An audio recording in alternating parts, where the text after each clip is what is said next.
Engineering करने के लिए जाएगी, कोई बच्ची एमबीए करने के लिए जाएगी, एमसीए करने के लिए जाएगी।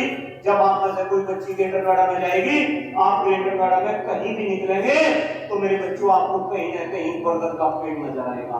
पूरे गर्व के साथ कह सकूं कि वो बरगद का पेड़ मैंने लगा रखा आप जैसे बच्चे के।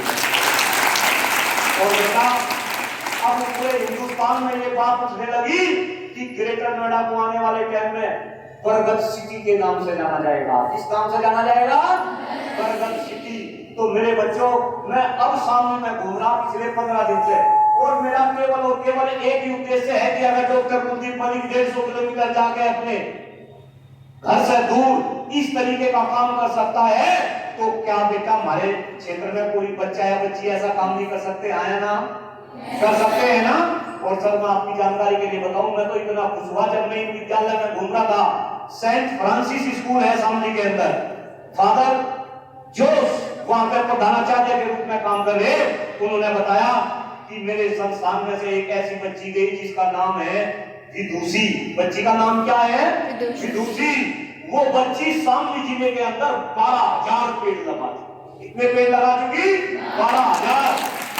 अगर विदुषी वशिष्ठ 12,000 पेड़ लगा सकती है शामली जिले के अंदर, आप जैसी बच्ची है 2 साल पहले से वो पास आउट हुई, और बेटा मैं उस बच्ची के घर गया, बहुत बलवा नाम की वो रहने वाली। मैंने उसका इंटरव्यू लिया। जब मैं इंटरव्यू लिया, उस बच्ची से पूछा कि बेटा दुनिया मेरे से पूछती है कि भाई डॉक्टर मलिक आपको पेड़ लगाने की प्रेरणा कहां से मिली? मैं बेटा आपसे पूछना चाह रहा कि आपको पेड़ लगाने की प्रेरणा कहां से मिली? तो विदुषी वशिष्ठ ने मुझे बताया कि सर जब मैं 8वीं क्लास में थी, मैं पगला गांव से सेंट फ्रांसिस के अंदर अपनी साइकिल से जाती थी, दोनों तरफ सड़क के ऊपर पेड़ों की छाया रहती थी, मैं कभी धूप में गई नहीं। लेकिन धीरे धीरे वो सड़क चौड़ी हुई, सारे के सारे पेड़ काट दिए गए। उसी दिन मैंने ठाना कि मैं पेड़ लगाऊंगी, और अब वो बच्ची कितने पेड़ लगा चुकी? तो बेटा अगर एक बच्ची 12,000 लगा सके, यहाँ मेरे सामने 150-200 बच्ची बैठी, अगर ये ठान ले एक बच्ची एक पेड़ भी लगाए, और पेड़ भी कौन सा? बरगद नीम पीपल। और बेटा वो पेड़ लगाना नहीं, हमें वो पेड़ लगा के जीवित करना, उसको पालना। और मैं फिर कह रहा कि अगर मैं इस टाइप का काम कर सकता हूं, तो मेरे बच्चों आप भी तो मेरे बच्चे, आप क्यों नहीं कर सकते? आप बेटा आपसे पेड़ लगाएंगे, एक तो मैं आपसे एक प्रोमिस दे रहा। दूसरी समस्या हमारे स्वास्थ्य की, पर्यावरण की समस्या अगर खत्म हो जाएगी तो हमारे देश में स्वास्थ्य की समस्या भी खत्म हो जाएगी। और स्वास्थ्य की समस्या इतनी गंभीर है, अभी सुबह सुबह सर मैं आरएसएस विद्यालय में था, आपके इलाके का सबसे बड़ा विद्यालय, 2100 बच्चे वहां पे थे, ऊपर भी बच्चे करेंगे। जब मैं 1 घंटे का वहां पर उद्बोधन दिया, जब मैंने वहां पे ये क्वेश्चन करा कि इस प्रांगण में कितने ऐसे बच्चे हैं जो स्वस्थ है। स्वस्थ का मतलब है शारीरिक रूप से और मानसिक रूप से। और बेटा एक वर्ड होता है शारीरिक, मानसिक और आध्यात्मिक। आध्यात्मिक तो अभी आपको नहीं समझ आएगा, आगे समझ आएगा। लेकिन अगर मैंने वहां पर पूछा कि शारीरिक और मानसिक रूप से कितने बच्चे स्वस्थ हैं, तो वहां पर बेटा 2-3 बच्चों ने याद करता। अगर यहाँ पे भी मैं पूछूं जितनी बच्ची है मेरे सामने, कोई बच्ची झूठ नहीं बोलती, मेरे बच्चे मुझे पता, पूरे हिंदुस्तान में मैं घूमता हूँ, कौन बच्ची कहेगी कि सर मैं स्वस्थ हूँ? हाथ ऊपर करके है कोई बच्ची जो बोलेगी मुझे कोई बीमारी नहीं, मैं स्वस्थ हूँ 100%? बहुत बढ़िया। 1 2 3 देख देख कर यहाँ जाओगे 4। चलो बेटा मैं ये मान सकूं कि केवल 20% बच्ची स्वस्थ है।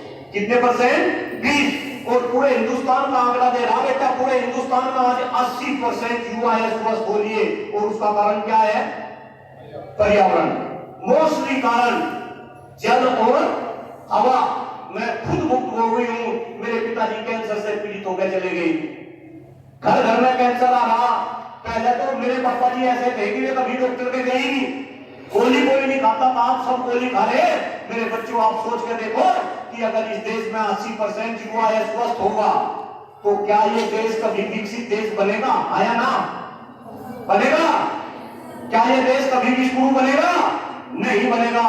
लेकिन देश के नेता कहते हैं कि ये इस देश को विश्वगुरु बनाएंगे, जबकि मैं कहता हूं कि देश के नेता नहीं, इस देश को तो अगर विश्वगुरु बनाएंगे तो कौन बनाएंगे? आप बनाओगे मेरे बच्चे, आप बनाओगे। आपको समस्या समझनी पड़ेगी। 2 समस्या बताई, पहली कौन सी? पर्यावरण, दूसरी स्वस्थ। और मेरे बच्चे बस 2 मिनट के लिए, अगर सबको स्वस्थ रहना है, मैं सुबह से शाम तक देखो ऐसे ही फिरता रहता हूँ बेटा, काम करता रहता हूँ, एनर्जी मिलती है। अभी 2 मिनट के सबसे अच्छी दवा स्वास्थ्य के लिए मैं भाई साहब से भी निवेदन करूंगा, जब सुबह परेड होगी आज के बाद सारी बच्ची ताली बजाएंगी। क्या बजाएंगी? बजा के देखो ताली कैसे बजाते हैं। गलत।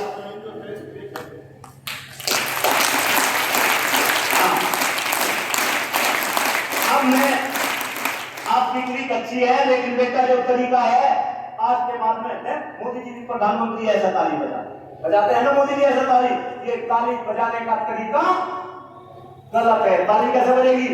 ये 4 उंगली एक अंगूठा सब एक साथ, अगर हम ऐसे ये एक साथ मिलेगी, हमारे हाथ के अंदर एक्यूप्रेशर पॉइंट होते हैं, जब ऐसे ताली बजते हैं तो वे एक्यूप्रेशर पॉइंट दबते हैं और हमारी गोली से सारी बीमारी क्या हो जाती है? दूर हो जाती है, छूमंतर हो जाती है। तो अभी 3 तरीके से ताली बजाऊंगा, लेकिन अभी समस्या की बात कर रहा हूं। ताली बजाने का तरीका पता चला? बताना जरा।